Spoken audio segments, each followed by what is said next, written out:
Back to wrap up this week's edition of Buckeye Football Weekly. And, Coach, first rule of the road, win the turnover margin. You do it times 4. Well, there's no question. The takeaways that our defense got were at such great times, and we were fortunate. The first play we were on offense, we let the ball on the ground, but we came up with it, and so we ended up with 0 turnovers. And you have a great chance as long as you win the turnover margin and play solid on special teams. Well, maybe that first play was a wake-up call as to how physical this game would be. You said a statement. You go down with your first offensive drive. You close out the first half with a scoring drive. You open the second half with a scoring drive. The answers were there. Well, our kids did a good job. Troy was in command of the situation.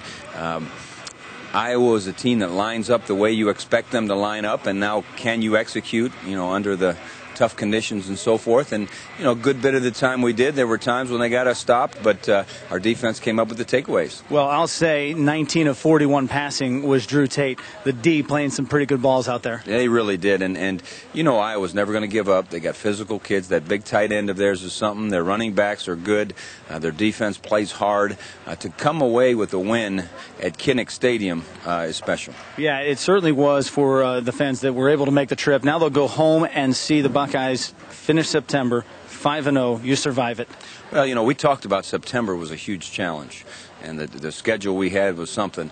And really what that does is make October even more important, because as we take the practice field it's this afternoon and make sure we do a good job getting better, give them Monday off, and then it's back at it with Bowling Green. Yeah, back at it for the first one in October. Join us then on Buckeye Football Weekly.